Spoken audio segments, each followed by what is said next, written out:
kabalitaan at kumustahan. Talakayan sa mga nangyayari sa lipunan. Samahan natin si John Ibanez, ang inyong kabalitaktakan sa DWIZ. Ako yon, Luz Viminda, Luzon, Visayas at Mindanao. Kamusta po kayo? Mga kabalik-taktakan all over the Philippines and all over the world na patuloy na sumusuporta sa ating munting palatuntunan. Nag-iisa po ito, ha? Ang balitaan at kumustahan sa IZ at tayo po'y patuloy ding napapanood sa IZ TV. Alright, ako pong muli ang inyong lingkod, John Ibanez, hanggang mamayang alas 5 ng hapon. Niyo po ako dahil mainit at importante po ang ating tatalakayin ngayong hapong ito ng Miyerkules. Na naman pecha naga? 23 sa buwan ng Nobyembre 2022. Hindi ko na patatagalin dahil marami kaming pag-uusapan. Kausapin na natin at tawagin natin live via Zoom si Commission on Higher Education Chairman Prospero Popoy de Vera III. Chairman De Vera, magandang hapon. Johnny Ibanez po, live na tayo sa DWIZ. Magandang hapon, John, at magandang hapon sa iyong mga taga-panood at taga-pakinig. Unang-una sa lahat, Chairman, maraming salamat sa pagkakataon na muli, bagamat ibang tahanan na, ay pinagbigyan niyo po akong makapanayam kayo. Chairman. Basta ikaw, okay. Ganun ba? Anyway, meron ako nakitang bago dito sa pangalan mo, ha? Pero mamaya na yan sa kumustahan portion natin. Doon muna tayo tututok sa mga mas importante na issue na kubagay kinauugnayan ng inyong tanggapan. Unang-una, sir, kamusta na po ang ating face-to-face classes sa mga kolehiyo at universidad? 100% na po ba ang lahat? Basically, yung pagbukas ng first semester, lahat naman ng mga eskwelahan, except yung talagang ang delivery system nila ay online bago magsimula ang pandemya, ay bumalik na sa face-to-face. Iba-iba lang ang percentage ng bilis nilang bumalik. Ibig sabihin, sa madaming pamantasan, merong mga kurso, merong mga teacher na mas malaki yung porsyento ng ginagawa nilang non-residential, yung iba naman mas maliit. Kasi yung mga ibang pamantasan, lalo na ang maraming private schools, nag-invest silang mabuti sa online learning noong panahon ng pandemya, no? Bumili sila ng proprietary learning management system, yung kanilang Canvas, nag-training sila ng mga teacher, bumili sila ng magandang content or online materials. Kaya ang gusto nila ay significant yung porsyento ng non-residential delivery. Pero sa lahat ng eskwelahan, sa aking pagkakaalam mula sa aming mga reports, ang plano ay talagang mas madami o mas malaking porsyento yung residential or on-site kaysa off-site na system ng pagtuturo. Kumbaga parang tama ba yung pagkakaintindi ko? Gusto nilang sulitin yung ginawa nilang adjustment from face-to-face to ibang diskarte. Tama po ba yung pagkakaintindi ko, Chairman De Vera? Kaya may mga lugar na kailangan pa nilang gamitin yung non-resident. Tama po ba?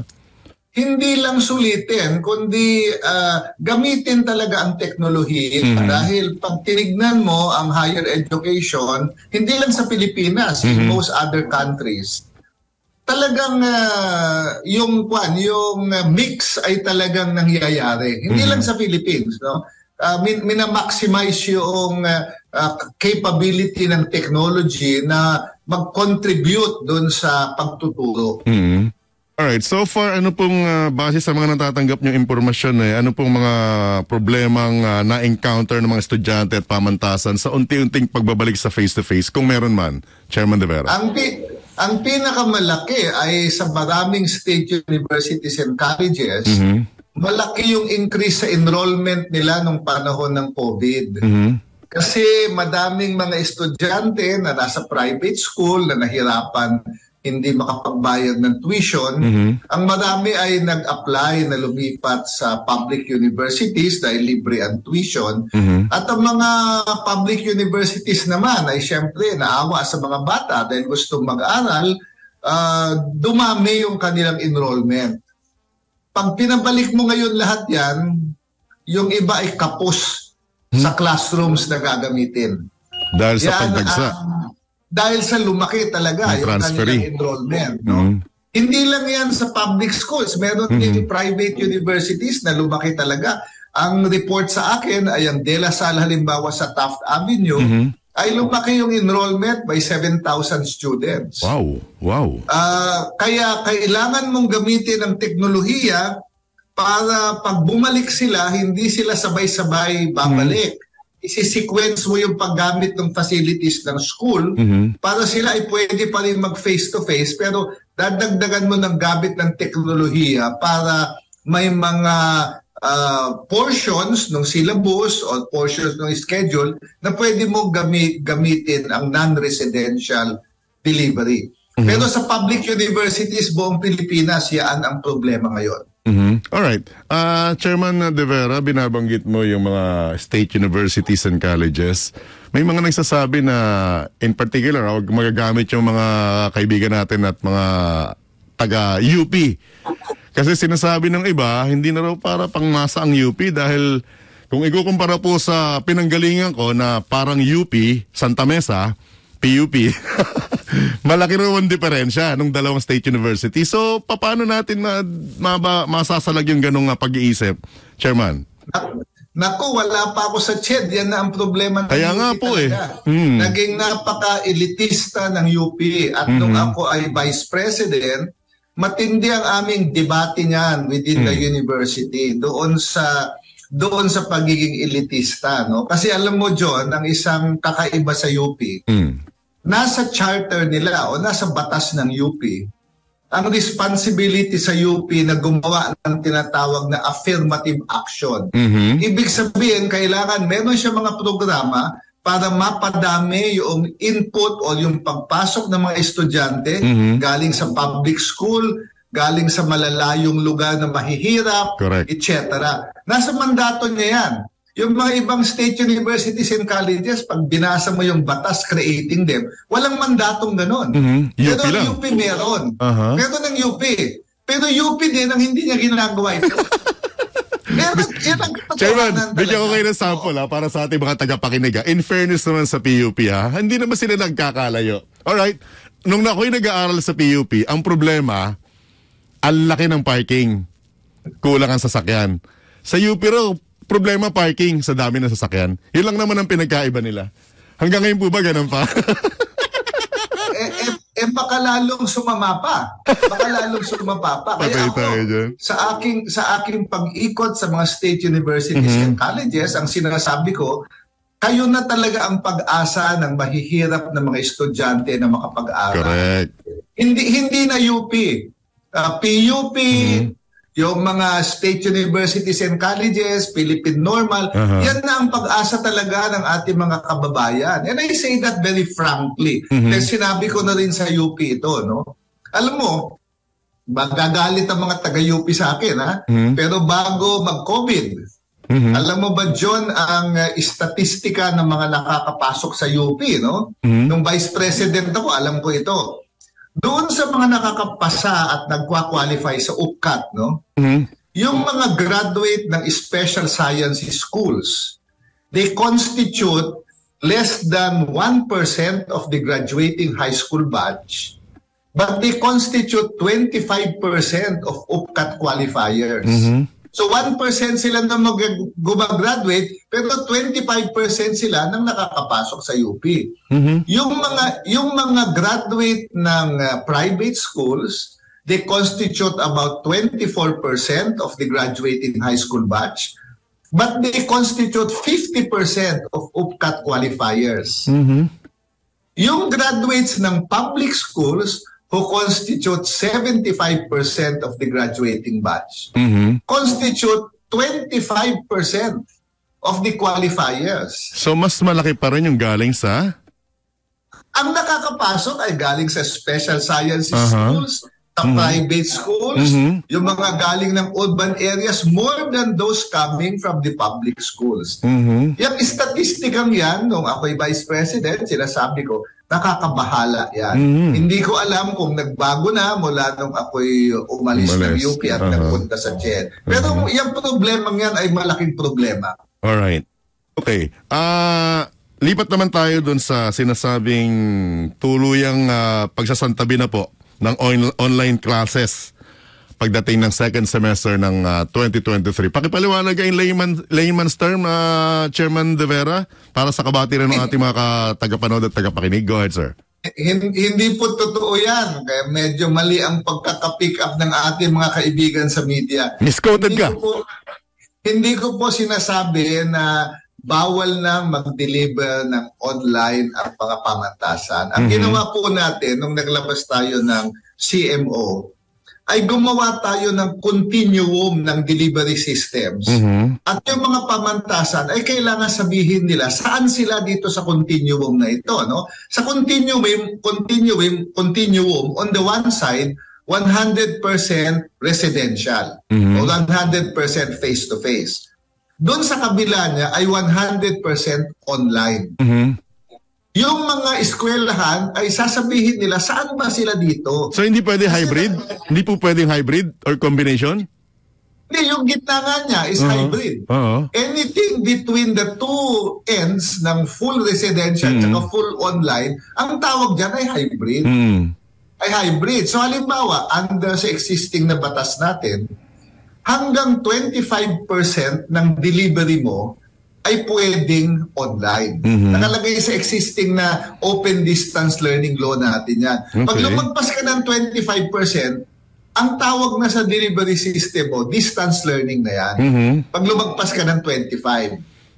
So, ang gagawin natin ay sasabihan ng mga pamantasan, desisyonan nyo kung ano ang inyong delivery system. Okay. Sabihin nyo sa komisyon, i-evaluate namin para itong second semester, titignan na namin kung paano nyo dinideliver at sasabihin kung ano ang inyong system. Halimbawa, kung gusto mo na mas marami talagang online, mag-apply ka for open distance learning. Ang classification ng delivery system mo is distance learning, hindi na residential. Okay. Ang mahirap kasi yung iba, i-claim nila na residential pero ang mas maraming system ay hindi naman face-to-face.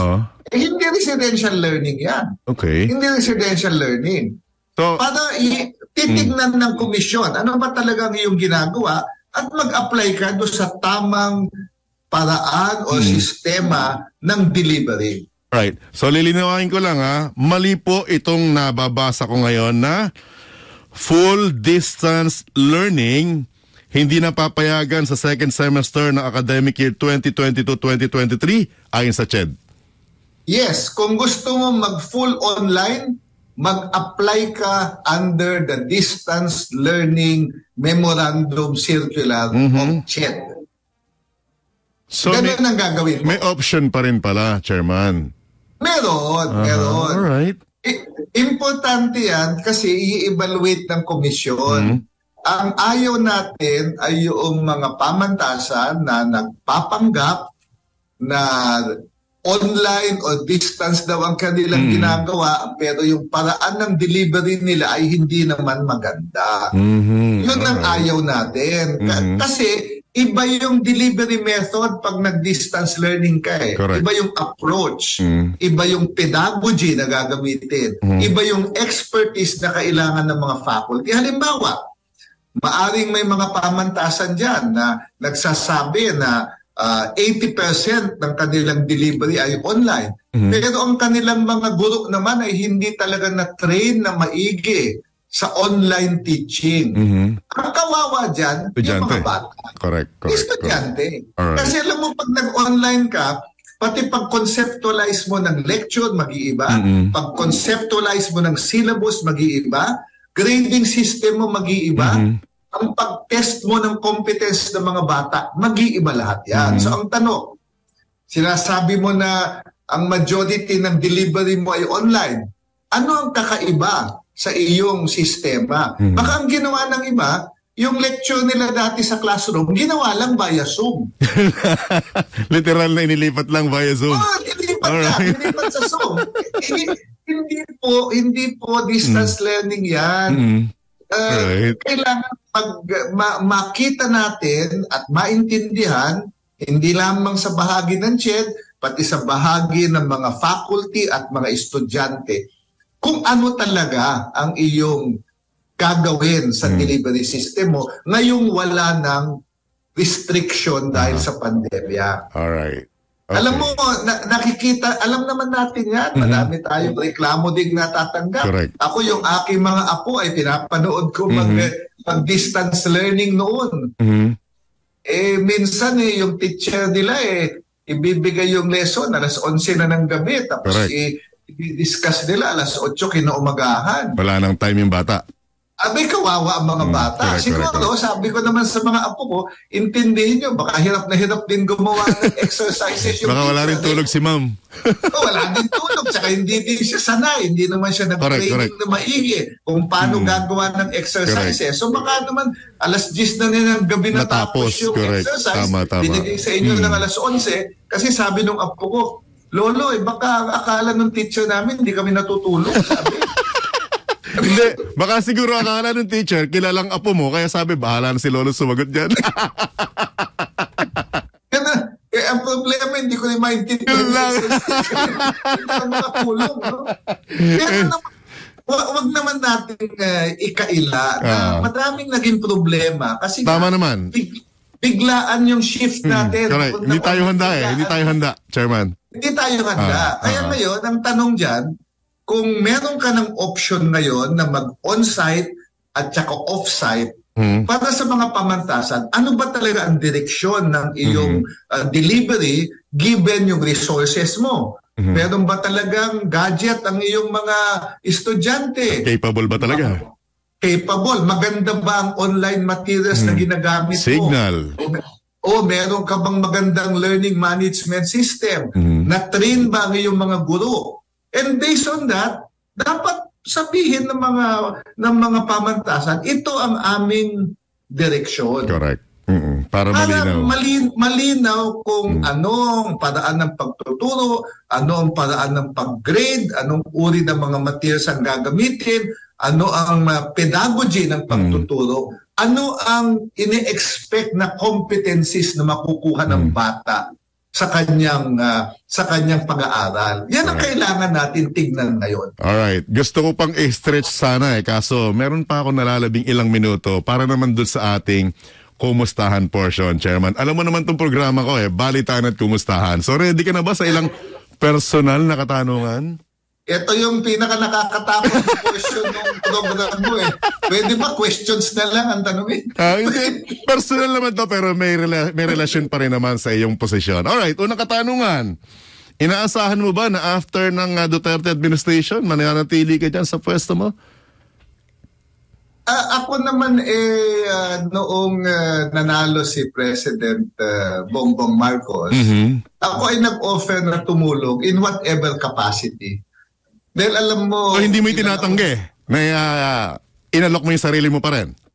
Ay, siyempre. Inalok ko dahil kakilala ko ng personal si President Marcos previously. Ako'y tumulong sa kanyang 2016 campaign. Yung 2010 senatorial campaign niya ay tumulong din ako. At nung siya'y senador, tambayan ko yung opisina niya sa Senado. Every time na nandun ako, yung mga education issues ay hinihimay namin isa-isa yan. Kaya kilala ko yung kanyang mga position sa mga issue, alam ko yung kanyang commitment sa education, kaya sabi ko, ako'y pwede, at saka alam mo, John, ako'y Ilocano Okay. Alam mo, sa mga Ilocano, ang tawag nila kababain, nakakahiya pag hindi ka nag-offer ng tulong sa iyong mga kapwa Ilocano. So hindi ka na nasorpresa nang entertain ka dyan ni Pangulong Bongbong Marcos?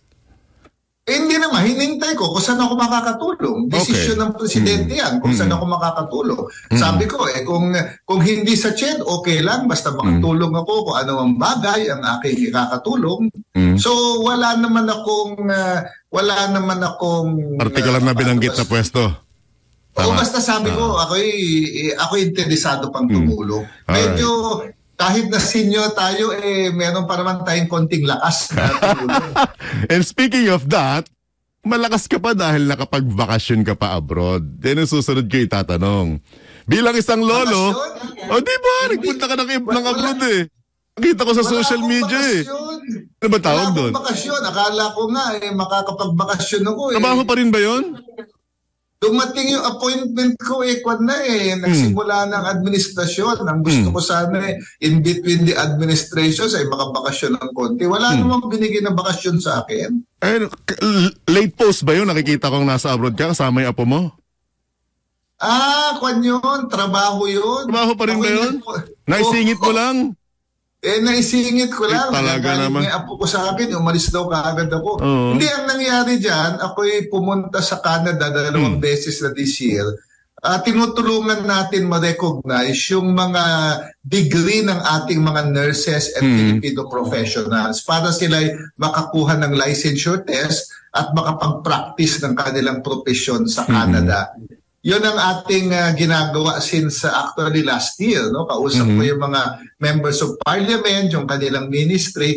Kasi yung mga sinaunang graduates natin na pumunta doon, kahit na nurse na dito, pagka in-evaluate sila doon, ang classification nila, second year college. Kasi hindi pasado K-10 lang tayo dati eh. Correct. So pinipilit silang mag-aral pa bago makakuha ng test. 1 to 2 years pa yata, chairman no? Oo, 2 taon pa yung bridging program na binibigay.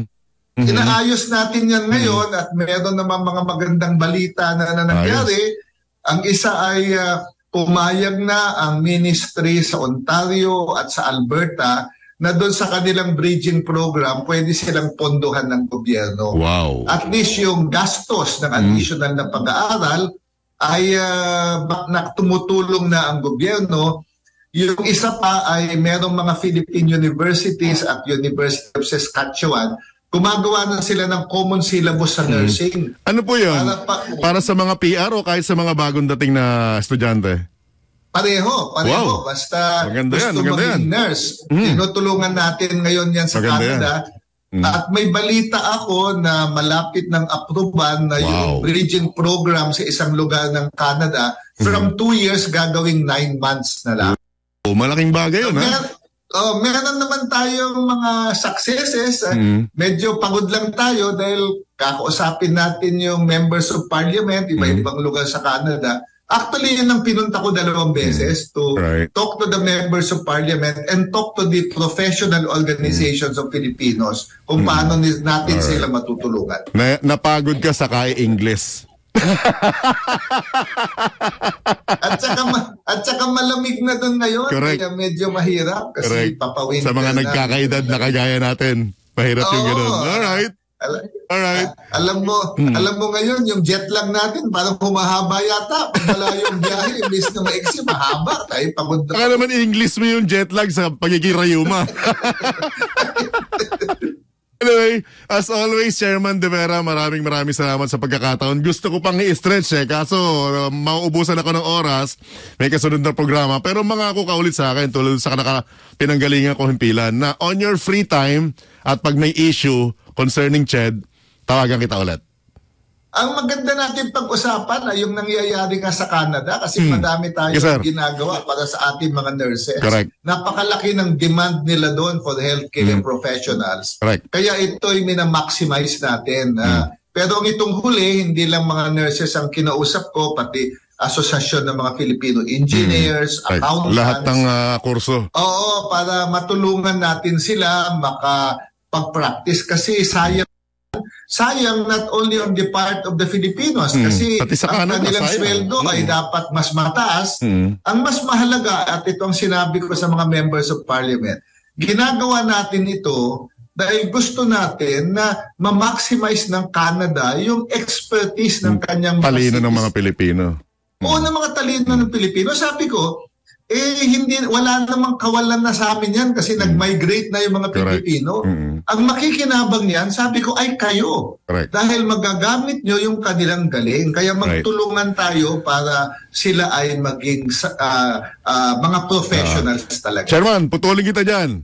I-part 2 natin yan para mas magandang usapan. Alright? Sige. With that, Chairman Prospero Popoy de Vera III ng CHED. Maraming salamat, sir. On a part 2. Abangan namin yan. Thank you, sir. Thank you, John. Okay. Thank you. Mabuhay ka. Good afternoon. Ingat, sir. Ingat. God bless. Alright. Alam na. Nakalimutan salamatan yung kanyang Kylie ba yun? Yung kanyang sekretarya na isa sa mga nag-set ng ating Zoom meeting with Chairman Popoy de Vera. Yan kakabalitaktakan all over the Philippines and all over the world. Nakita nyo naman, ako po yung maasa na kahit papano ay nabigyang linaw yung mga importanteng bagay. May kaugnayan sa CHED, may kaugnayan sa learning system, at may kaugnayan dun sa mga kababayan nating naghahanap or nangangarap na mapunta sa ibang bansa, in particular sa Canada, upang dun tignan ang kanilang kapalaran. At nangako si Chairman Popoy de Vera na tayo pagkakalooban on part 2 sa kanyang free time. Alright? Thank you so much. Siyempre sa aking mga nakasama sa technical, si Air June Aguba, mga writers na Rashid Locsin, Abby Malanday, Ariam Sancho, Sokmed Elaine Di Malanta, Z.A. Mace Alino, Dayon, Micah Cervanes at James De Jesus. At tabayanan po ang susunod na palatuntunan, Beyond Buhay Metro with Miss, nag-iisang Miss Aida Gonzales po naman. Hanggang bukas, muli ito ang Balitan at Kumustahan. Kasama si John Ibanez sa IZ at sa IZTV. Stay safe, God bless. Balitaan.